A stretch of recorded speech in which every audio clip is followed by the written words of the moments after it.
আজকের এই ঐতিহাসিক সমাবেশের সম্মানিত প্রধান অতিথি বাংলাদেশ জামাত ইসলামীর সংগ্রামী নায়েবে আমির সাবেক এমপি জননেতা অধ্যাপক মুজিবুর রহমান, মঞ্চ উপবিষ্ট কেন্দ্রীয় ও মহানগরীয় অন্যান্য নেতৃবৃন্দ, সংগ্রামী উপস্থিতি, সংগ্রামী দেশবাসী, 28 অক্টোবর 2006 এটি কোনো নিয়মতান্ত্রিক গণতান্ত্রিক কোনো সুস্থ বিবেক সম্পন্ন কোনো আন্দোলন ছিল না। এটি ছিল এক কথায় রং হেডেড বলে আদালত কর্তৃক, যাকে বাংলাদেশের একমাত্র ব্যক্তি ছিল, যে প্রধানমন্ত্রীও ছিল, বিরোধী দলীয় নেত্রী ছিল, আদালত বাংলাদেশের একজনের ব্যাপারে রং হেডেড বলেছিল, সেই মাথা পাগলা একজন ব্যক্তির, সেই রক্ত এবং মানুষের খুন খাওয়ার উল্লাসে মেতে ওঠা একজন ব্যক্তির অন্যায় নির্দেশ মাত্র। তারা চেয়েছিল খুন করে, নৈরাজ্য করে, জাতিকে জিম্মি করে, সরকারকে জিম্মি করে ক্ষমতায় যাওয়ার জন্য, এবং 2-2.5 বছরের মাথায় তারা ক্ষমতায় গিয়েও ছিল, এবং 16 বছর ক্ষমতায় তারা ছিল অবৈধভাবে। এই সরকারকে ক্ষমতায় আনার পিছনে এবং টিকিয়ে রাখার পিছনেও কিছু রাজনৈতিক নেতৃত্ব এবং দলের ভূমিকা ছিল। বিশেষ করে সেই সময় যারা সরকারের বিদায়ের লগ্নে ছিল, সরকার থেকে বিদায় নেওয়ার প্রাক্কালে তাদের নিজেদের দল এবং সরকারকে বিরোধী দলের নৈরাজ্য মোকাবেলা করার জন্য যেভাবে প্রস্তুত রাখা দরকার ছিল, তার কোনো কিছুই তারা করতে পারেনি। এটা একটা দুর্বল দল ছিল, যে দল ক্ষমতায় থাকলেও দুর্বলতা দেখায়, বিরোধী দলে গেলেও দুর্বলতা দেখায়। এই ধরনের দলের কাছে দেশের মানুষের নিরাপত্তা নাই। আওয়ামী লীগ যেভাবে দেশের মানুষের জন্য নিরাপদ, তেমনি ওই একই কায়দায় ভারতের দালালি করে বাংলাদেশে যারা ক্ষমতায় আসতে চায়, থাকতে চায়, তারাও জনগণ থেকে বিচ্ছিন্ন একটা দুর্বল রাজনৈতিক দল হিসাবে ইতিমধ্যে স্বীকৃতি লাভ করেছে।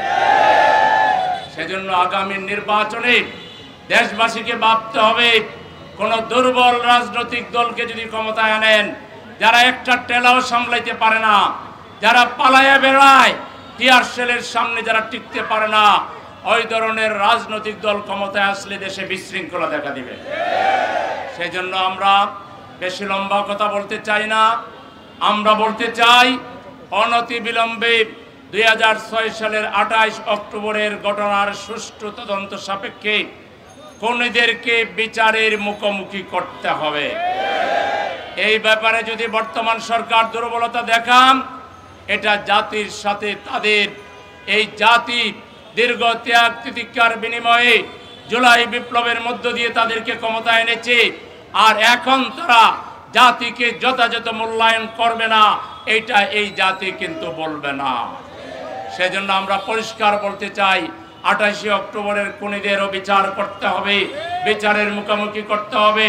ঠিক একইভাবে জুলাই আন্দোলনে যারা শহীদ হয়েছেন, যারা আহত হয়েছেন, তাদের খুনিদের, তাদের উপর হামলাকারীদেরকে বিচারের ক্ষেত্রে আরো গতি বাড়াতে হবে। যেভাবে বিচারের গতি আছে তাতে আমরা সন্তুষ্ট নই। সরকারকে বলবো, আরো আদালত বাড়িয়ে, আরো প্রসিকিউশনের টিমের সদস্য বাড়িয়ে বিচারের রায় অতি দ্রুত দিতে হবে এবং কার্যকর করতে হবে।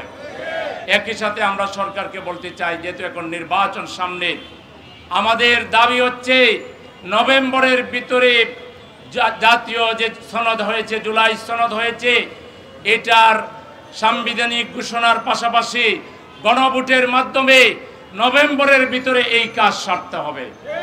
একটি দল বা গোষ্ঠী তারা আসলে সংস্কার চায় না, পরিবর্তন চায় না, পুরাতনকে আঁকড়ে ধরে রাখতে চায়। এজন্য পদে পদে সংস্কারে বাধা দিয়েছে, ইনিয়ে বিনিয়ে নানা ছলচাতুরি করে সংস্কারকে বিলম্বিত করেছে।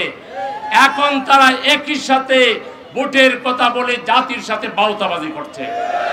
আমরা ইউনূস সাহেবকে বলবো, এই বাউতাবাজিতে যদি আপনি পা দেন, আপনাকে কিন্তু আমরা আনলিমিটেড সাপোর্ট দেই নাই। আপনার প্রতি সাপোর্ট জনগণের থাকবে কিনা, জনগণ নতুন করে সিদ্ধান্ত নিতে বাধ্য হবে। আমাদেরকে রাস্তায় নামিয়ে যে কষ্টটা দিচ্ছেন, একই সাথে জনদুর্ভোগ হচ্ছে, আমরা বাধ্য হচ্ছি নেরো হয়ে প্রোগ্রাম করতে, কারণ আমরা জনগণের সমস্যা বুঝি। এই যে বাসগুলো আমি দেখলাম পিছনে দাঁড়িয়ে আছে, আমি এসেই রাস্তা করে দিলাম যে বাস চলতে হবে। বাসে যে মানুষগুলো আছে এরা আমাদের দেশের ভাই, এরা আমাদের নাগরিক। আজকে রাস্তায় আমাদের নামার কথা ছিল না, কিন্তু জনগণের স্বার্থেই আমরা রাস্তায় নেমেছি। এজন্য জনগণ আমাদের সাথে আছে।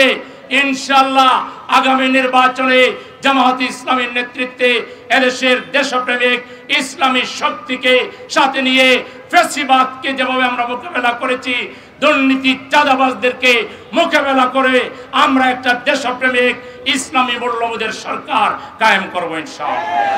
সেই সরকার কায়েমের আন্দোলনে দেশবাসীকে আমাদের সাথে শামিল হওয়ার আহ্বান জানাচ্ছি। এবং আমরা যে কোনো অন্যায়ের মোকাবেলায়, চাঁদাবাজির মোকাবেলায়, টেন্ডারবাজির মোকাবেলায়, ভোট চুরির মোকাবেলায়, মসজিদে হামলার মোকাবেলায় এবং জামাতের নারী কর্মীদের গায়ে যারা হাত দিয়েছে তাদের মোকাবেলায় প্রয়োজনে সুশৃঙ্খলভাবে জীবন বাজি রেখে ওদেরকে আমরা পরাজিত করবই করবো। ওই ভারতের তাবেদার, নব্য তাবেদার এবং বাংলাদেশে বিশৃঙ্খলা সৃষ্টিকারী যেন তেরোভাবে ক্ষমতা যাওয়ার ওই অপশক্তিকে মোকাবেলা করার জন্য যে কোনো ত্যাগ স্বীকারের জন্য আপনারা কি প্রস্তুত আছেন? সুতরাং আসুন, এখন আমাদের মিছিল হবে, সুশৃঙ্খলভাবে আমরা মিছিল নিয়ে এগিয়ে যাব ইনশাআল্লাহ।